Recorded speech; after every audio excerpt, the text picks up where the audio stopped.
I like this though. It's pretty cool, right? Yeah. Is there a story behind that? Oh, it's just there's an artist. His name's Jack of the Dust. He makes a bunch of cool stuff. They're ceramic or what is it? Resin. They're resin sculptures. I always love these Day of the Dead skulls. They're pretty fucking cool. He made me a few, and I said I think they would all look cool here. So I just put them all on the table. Is there a reason there's 6? Nope. Just a bunch of colors he has. I just thought they're cool. It is cool. I like to have a bunch of shit laying around. Yes, I see. It makes it comfortable. You know? I love the photographs out there of the Indians out there. Oh, that's Greg Overton. Yeah, Greg Overton is this amazing artist, and he's done a bunch of these incredible Native American art pieces. And this area, in particular, was rich with Native American history because it was a very, very fertile area because of all the lakes and all the rivers and all the wildlife. Yeah. So there's arrowheads everywhere out here, all over the place. I have a friend who has a ranch, and he's pulled thousands of arrowheads from his ranch. They do these excavations where they know like the areas where they hunted a lot, you know, where there's a lot of like wildlife, and they dig into the ground and they sift through it, and he finds these incredible points. He's found Clovis points. He's found like Comanche arrowheads. It's amazing, amazing stuff. Yeah, tremendous. Do you know that photographer? Has he passed away or what? The artist? You know, there's this guy who took the big pictures. Oh, the photographs. Yeah. The photographs are of Quanah Parker. Quanah Parker is the last Comanche chief. So the Comanches were the people that were in control of the plains, in control of Texas, and they were the most fierce tribe, and they were the most difficult to get past. And they were the reason why people couldn't settle this area. It wasn't until the Texas Rangers figured out how to combat them on their own terms. They cold camped, they never used fires, they dressed like normal civilians, and they kind of lived like Indians. And they ran around, and that's Quanah Parker. So Quanah Parker, his mother, Cynthia Ann Parker, was kidnapped by the Comanche when she was really young. She was 9 years old. Her family was murdered in front of her, and they took her in, and she eventually became the wife of the chief, and they had a baby. So she was white, and she had a half Native American baby who was Quanah Parker, who was the last Comanche chief. And he was big for a Comanche and just like very, very fierce guy. That photograph of her having her kid sucking on her nipple is a very famous photo because she would do that in front of people, and they thought that was like so uncivilized. Just to make them disturb them? No, just that's how they did it. Oh. Where, you know, in the Native American cultures, in the Comanche culture, they would just breastfeed. So she would do that, and they took a photo of her doing that because they thought it was like, this is like the evidence that she's not one of us. I see. I see, yeah. She's very primitive. She's like one of them. She was kidnapped when she was 9 years old. I'm a fan of Red Cloud, the Lakota chief. Yeah. I read this book in the heart of everything. Yes, I read that amazing. book. It's a great book. It's a great book. How he gathered all the Indians together to make it one big army to fight the white guys.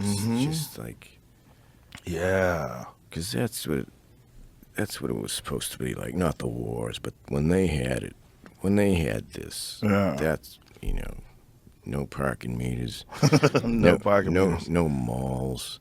That was the real version.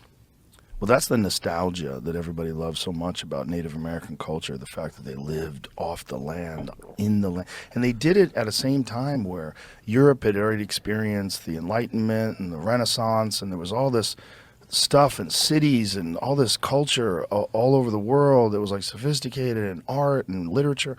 And they didn't even really have art, the Comanches. Their art was their arrows. Their art was their clothing. Their art was, you know, what they did to live off the land. You know, and they just followed the buffalo and lived off of them. That's all they ate. They ate mostly just buffalo. And then all that's happening in Europe, and then this is still here, like Stone Age culture. 10,000 years. Yeah, and they're amazing. making trains. If you could go back in time and see what that must have been like, my God, how incredible. To be like one of the Lewis and Clark people, to take that trek across the country, just experience what it was like before the white man came and fucking put his greasy little palms over everything and built cities. Would have been too much for me. I would have cried to death. Where is he? He fell out of the canoe. Hard life. Not good for comics. No. You know, the Lakotas had a comic. They had a permanent, like, fixture Really? in It's the part tribe. of it? Really? I never knew that. Yeah, it's called the Heyoka. The Heyoka was the sacred clown. Wow. And the sacred clown, the job that they had in society was to mock things, because anything that could be mocked must be bullshit.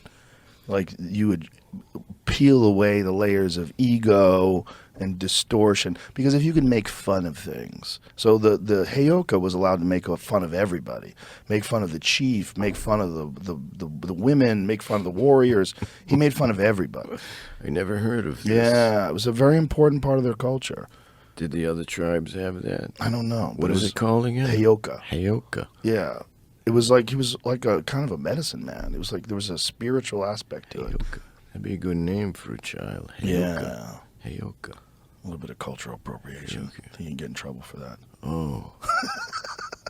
Oh, the Indians. Oh, my God, the Indians. I say the Indians in my show. I say the word Indian in my show. They say it. It's weird. It's one of those weird ones where, like, some people think Eskimo is a bad term, but some Eskimos prefer that term, depending upon where they are in the country and where they are in the world. It's like a lot of Native Americans, they actually want you to use the term Indian, American Indian. Well, then I say, I wonder if in Cleveland now little boys are playing Cowboys and Guardians. What are they playing now, right? You can't play Cowboys and Indians anymore. Guardians, you know, that's the name of the Cleveland team. Mm-hmm. Yeah, they changed it. Imagine But the that. Washington Redskins are still the Redskins, right? No? It's done? The Commanders. The Commanders. Oh, right. Is anybody a chief anymore? Is there Chiefs are. Chiefs are still there? Yeah. Oh, they're And then last the of Mohicans. Seminoles in Florida State, like they have a deal with the tribe to stay the Seminoles. Well, the Seminole Nation is the only nation that was never conquered. They just fucking kept running shit in Florida. You know, that's why they have all the casinos down there and the Hard Rock. And the Seminole Nation's huge in Florida. I did a book report on those Indians when I was in 8th grade. Oh, yeah? Because we went to Florida on vacation, and I saw the name all around. I don't remember anything about it, though, of course. Well, there's a great book about Cabeza de Vaca called A Land So Strange. Have you ever read that book? No. It's a great book. It's about Cabeza de Vaca when they first came to America and how they made their way from Florida across the country, and they're like, everybody died. There was like a couple guys left at the end of the journey, but the stuff that they encountered and the way they had to try to get by and starving to death and facing hostile enemies and just crazy Imagine being shit. there then, doing that then. We're so lucky. Oh, my God. So lucky you just go to Starbucks, get a cup of coffee, go get a sandwich. Yes. It's like so easy to get by now. Oh. These people like almost starved all the time.